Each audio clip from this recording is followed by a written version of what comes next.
Hey, everybody, welcome to Tattooed in Business. I am your host, Brian Merrill, and this is Tattooed in Business. So, this is the life through the eyes of a Gen X male who happens to be in the corporate sales game for over 20 years. And these are the life lessons I've learned through life and in business. And the whole goal of this is that hopefully I can reach somebody and help you save you from making the same mistakes I've made or help you through anything that you're working on. So I love doing these. Today I'm wearing my glasses just because my eyes are not up to snuff today for some reason. Busy day, great day out in the sales world.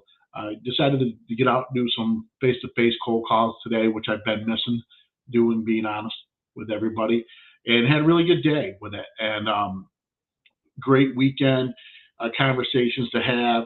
And I know there's a lot going on right now, but you know, just try to focus on all the positives in life we have and everything that's going on. So today's topic, I call it "Let's Get Real." And what I mean about this is a lot of different ways you can interpret this, but having real conversations with people. You might be surprised in what really happens, what the outcome is. But when you have a real conversation with somebody, whether it be business or in life, this is where you're going to get the most value back. And it also it's a way to qualify whether you are going to be able to do business with them or not do business with them. So it's not that you're trying to necessarily sell everybody. You want to take the mentality, and this is something that's really been ingrained in my head from Donnie Bovine and Success Champion Network, is disqualifying. To make you're trying to look for reasons why you wouldn't be able to do business with someone by asking real life conversation questions and getting to not having an agenda necessarily to where you want to go, but listening to where your prospect is, listening to where their needs, wants are, and can you move forward in new business? And one of the best ways to do is try to, let's face it, we all buy and hang out with and do things with people that we want to be around. Okay. So whether it's business or life, you are trying to have, if you had these real conversations with people, you get a fit for where you fit in, where your people are and whatnot.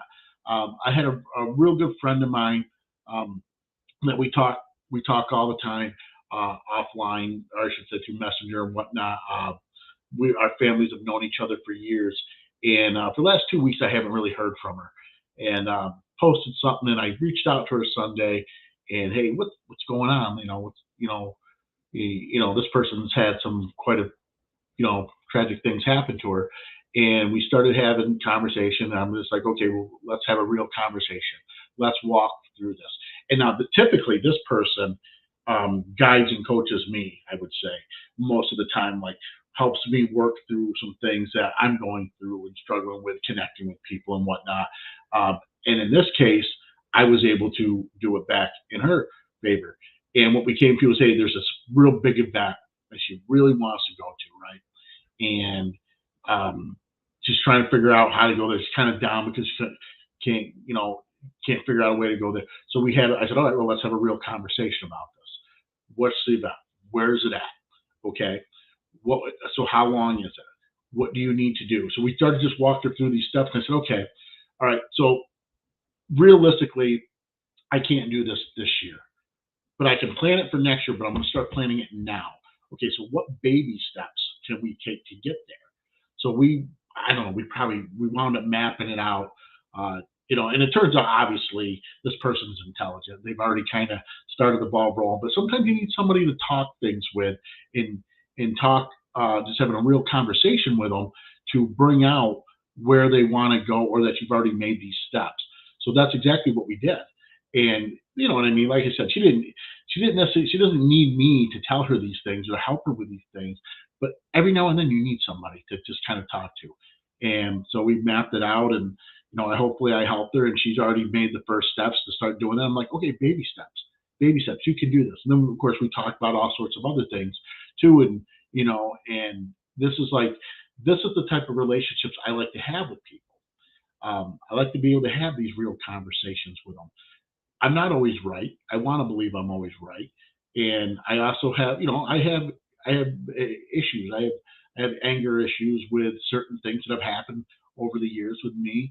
And I've had, like right now, I tell everyone, like, they did an alumni basketball game at my own school. And I'm the one who started this several years back. And now I have this t-shirt company and whatnot. And they never reach out to me and they never ask me for a quote. They just like don't even want to ask me. And then I even had someone so arrogant as to a couple of years ago say to me, "Well, Brian, you're higher than what we get them from." I said, "How do you know? You've never got a quote from me." "Oh, well, you just are." And I just kind of laughed, you know what I mean? So I had this chip on my shoulder, but the person said, "Brian, why aren't you in this?" And why don't you? Truth be known is, had they approached me, I would have donated it because of the cause. But because I have this chip on my shoulder, and for whatever reason they refused to even give me a shot, I didn't reach out to them. They didn't reach out to me. In reality, I should have taken the higher road, and I probably should have reached out to them and said, "Hey, look, I want to help. I want to be part of this." But I've been so skewed, I didn't want to. But having a real conversation with a friend of mine this weekend, different friend, she reached out to me, and Brianna talked a lot of sense to me. Just not even trying to, but she always does it. That's why she's a good person, and I'm not such a good person, I always say. But she helps me see things through eyes that I probably wouldn't normally see them through, and we hadn't talked in a long time. You know what I mean? And so I really felt bad because I really would have loved to get together with her and hung out with her. And then, like I said, my cousin's like was my best friend, and I would have loved to hang out with them for a little bit. Whether we went to the game or not, all irrelevant. That being able to have that real conversation with somebody is what opens you up. That it shows some vulnerability at times, but opens you up to having a simple resolution to a lot of issues. So in business, it's no different. So today I knocked on the door, a place I've checked them out before, and I happened to go up there today, and I said, "Hey, I'm just going to go in and you know." And this doesn't usually happen this way, like all of us in the sales world understand that. So I actually got somebody who wanted to talk to me first time walked in. So first thing I'm literally fighting this because I'm like, "Brian, don't go in for the sale. You're not trying to sell anything. You don't even know what they need, anything." We sat down in the conference room, 45 minutes, which wasn't planned. And we had real conversations about their company. I wanted to know more about how they worked and everything. Then I waited for the customer to ask me what it is that I could do and what I offer. And then I answered, but I focused on them having a real conversation with the person who's looking, who does the buying, and figuring out, am I a good fit? Are we good fits? Can we work together? Turns out we live in towns right next to each other. Turns out he'd been in the print game for a long time, different companies. We knew a couple people in common. Their product they do is exactly what we do. They happen to be looking for quotes right now. They never worked with us before, and but just having that real conversation to get to feel how this person is and how they carry themselves and how they feel about their business and what they do gives you a lot of insight to whether you are going to be a good fit moving forward. Because let's face it, at the end of the day, is none of us don't have a competitor.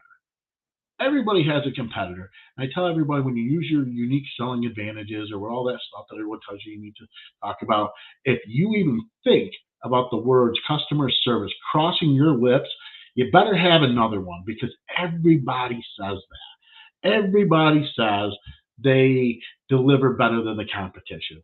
Everybody says something of that nature. So you can't say your customer service is better. So you need to have a real conversation about things. You need to have them internally to figure out where your real unique self is. And you can't sugarcoat. You can't, you know, hold back. You have, and it's going to be brutal and it's going to be hard.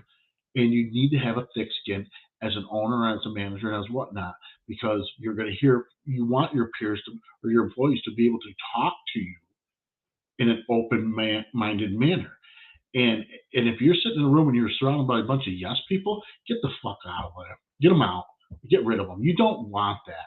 And if you have someone who can't be held accountable for their day to day stuff and they're fighting it or they're just not going to do it, get rid of them, move on, find your right fit. And the only way you're going to find your right fits, whether it's in life or business, is having real conversations with people. And everyone's, and I say it all the time, you got to take the emotion out of it. Unfortunately, at some point, you do have to take emotion out of it. You have to see who's right fit for right places. And again, I go back to having real conversations help with that. I know a company, and I've done business with them in the past. We don't do business anymore. And I first I thought their philosophy was great. So when they're always looking for somebody, and when they interview, they're trying to find someone who has the same interests, same values, same everything as them. Like they like to do cookouts, for lunch, in the summer. So they want someone who's into that. They want someone who shares their passion for everything they do. And I applauded that for a while. I said, hey, that's great. You're building a culture. That's what you're looking to do. But here's reality. That doesn't mean that these people are going to be good workers for you, you know? So you got to have a conversation about their work ethic at some point. So what somebody doesn't want to hang out with you and have a barbecue with you at lunch if they get their job done, the quality's great, and they show up on time, and they do everything they're supposed to do. That's in a business, that's where you have to pull that emotion out. But when you're doing your job interview with them, sometimes the interview process needs to be a flat out conversation between two people, you know. Um, and I use this analogy, and it's probably crappy. And being a single guy, this is probably like makes it even more crappy. But when you go to the bar and you want to strike up a conversation with someone, the conversation, that's what. Why do we have those, right? Why do we have a conversation with somebody that's a complete stranger? It could be several reasons. It could be attracted to the person, you want to get to know more about them, or you just want to have a conversation with somebody. You're looking to socialize. But reality is you want to have a real conversation with someone. You don't want to have a fake conversation with anybody. So when you're in that business conversation with a prospect and you're sitting across from them, have a real conversation. You're going to be better off in the long run when you do that versus if you don't have that a real conversation with them about what's important to you, what you can and can't deliver, and whatnot. And that's important to make sure that you're honest with the customer when they talk to you and ask what you can and can't do. I told the person today, like they literally brought it up right off the get go. Well, I used to do these catalogs and they were this amount of pages, and we always web printed them. I said, okay, well, just to let you know, we don't do web printing.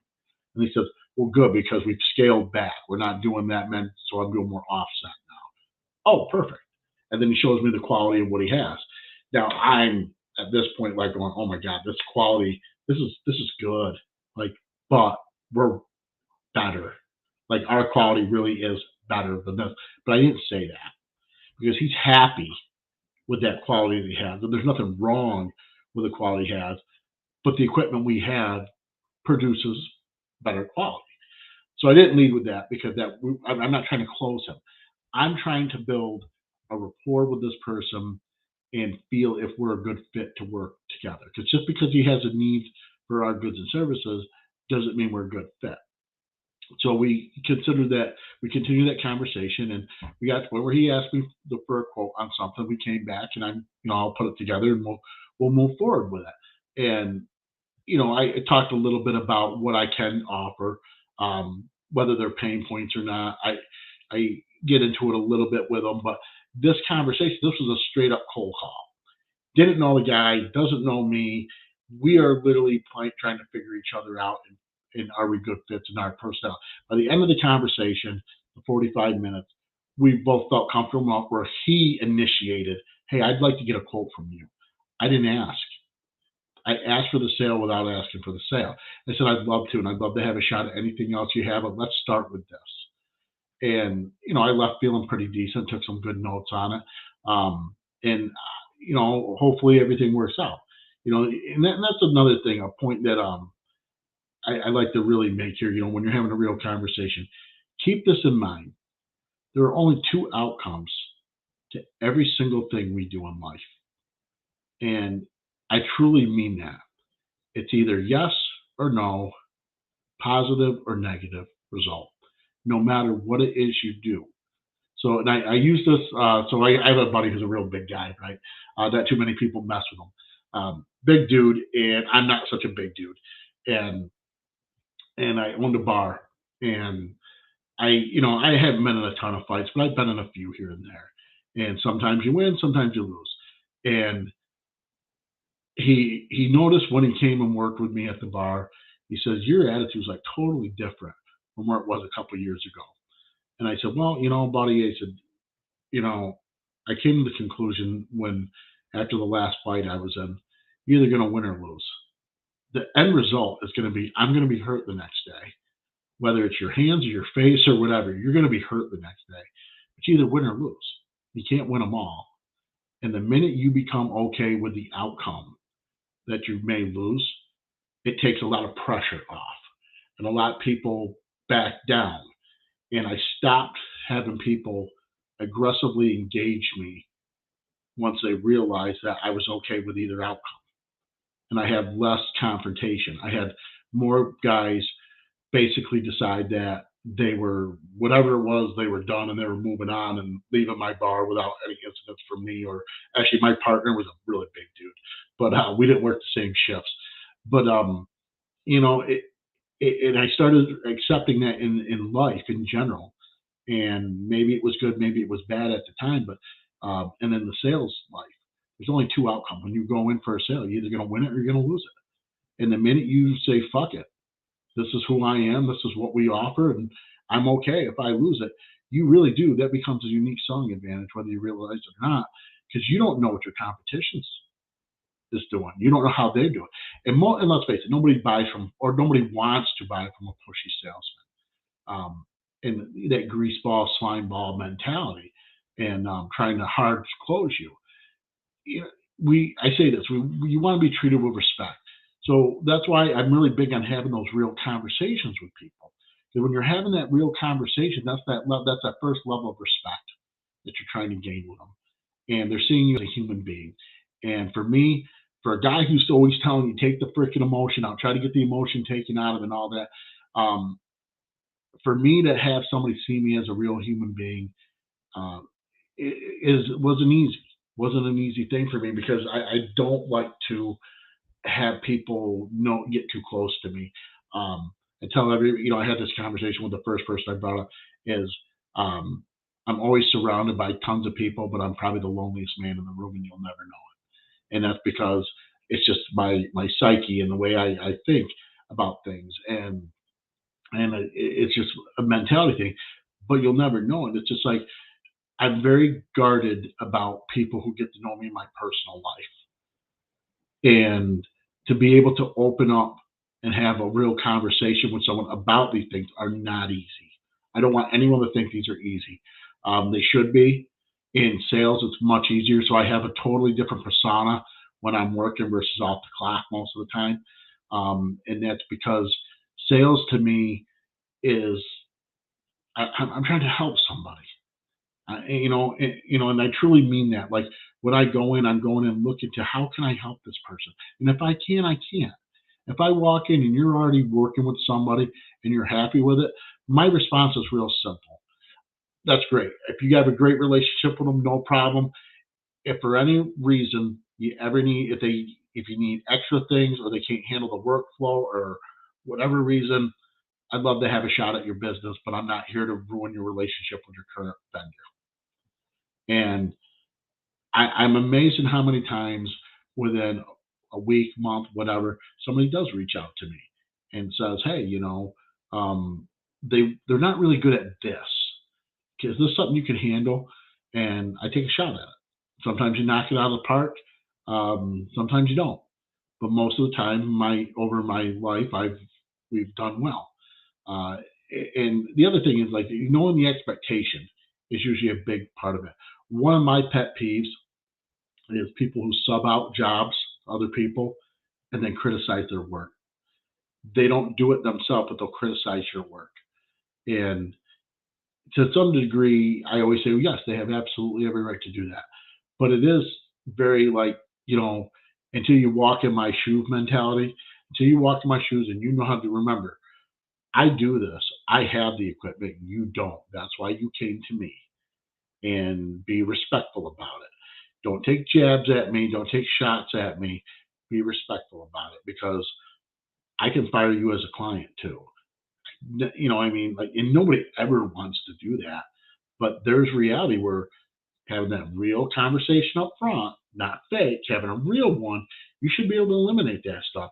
And if my quality's not up to speed or up to spec, you need to come to me in a certain way, and let's have a real conversation about what you expect. Come to my shop, tell me what you want to see, what you would like me to do better, and I'm going to be open to it rather than taking jabs or whatnot at somebody. So that's part of having that real conversation.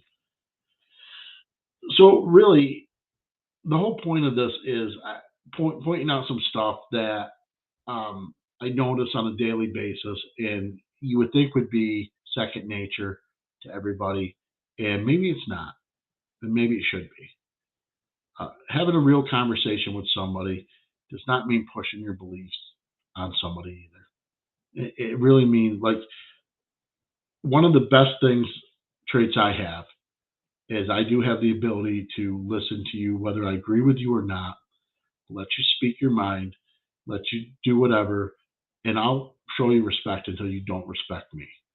I'm not going to push my beliefs in my way on you, but don't do it back to me. I'll listen to you, but don't do it back to me. Quick little story. This summer, I was sitting in a bar, and after work, and it was a long day, and a guy came in and he was running his mouth, and he, big Democratic supporter, and he's like, just going on and all this stuff. And then I if I don't give a shit, you're going to get yesed. Plain and simple. Yep, yep, oh, yep, uh huh. And, or I'll just blow you off to get you out of my hair so I can get done what I want to do. And this guy came in with his son, and he's like, doing this. And then the other guy at the other right next to me sitting there shaking his head, and I'm like shaking. I just like no. And then he said something. He said something about, I can't remember what happened. He goes, "Oh, so you're a Trump supporter, huh?" And then he says, so he starts giving all, give me an example of this, give me that. And I looked at him, I said, I don't have to fucking give you an example of shit. And he just got all mad at me. I said, look, you've come in here. I said, you've already been here for 15 minutes. I said, no one has been disrespectful to you. No one has. I said, we've all let you rant and rave. I said, but I'm in here to relax after my day and enjoy my drink. And I don't need to do anything to justify anything the way I believe. I haven't said a word to you about any of my thoughts. And he got in my face again, and he goes, "Well, you're a veteran." Then he started taking shots at me being a veteran, and this is you follow this guy, and he just started going on. And I finally turned around. And I said, "Look, I'm being real calm, and I'm going to say this to you one more time. You need to stop. You need to sit down, and you need to let it go, because nobody's disrespecting you. Quit disrespecting me." And I turned around, and he started with me again, and his son grabbed him, and he says, "Dad, I think you better leave him alone." And the bartender looks and says, he's being pretty calm. "I think I'd worry if I was you." And I turned around, I looked at him, I said, "You should worry, because I'm not going to lose my temper. I'm just going to end this conversation one way or another." And he sat down, and he calmed down, and he quieted down, and tried to buy me a drink. I said, "Look, I don't want your drink." But he just kept trying to take these jabs, pushing his thoughts. It's like nobody was being confrontational with him. Nobody wants to be around somebody like that, no matter what side of the fence you're on. Respect other people, respect their space, respect they have a right to have an opinion. Don't try to convince them they're wrong. Respect the rights, respect that. Once we give up that right, that's when we all need to worry. And that's how I'll end it. Make sure that you don't give up your rights. You exercise your right in a respectful manner. And of course, as always, you know, pray for our men and women. Things can get real nasty anytime now. Pray for our men and women, their safety. Don't criticize. Support the troops. That's plain and simple. Support our troops. That's all I ever ask. And as a veteran, that's all veterans ever ask is we do not want to do what we did to our Vietnam veterans ever again. And if you see a Vietnam veteran, make sure you welcome them home. They need to hear it. They deserve to hear it. So everyone have a great night. This was Tattooed in Business, and I am Brian Merrill. Look for us on Facebook. Look for us on YouTube. Like it, share it. If anyone you can think would benefit from this, please turn them on to the show. And podcast is on Podbean and several other platforms. I did forget the load last week's until today, so I apologize for that. But we should have some shows up there, and I hope to hear back from each and every one of you. Everyone have a great night.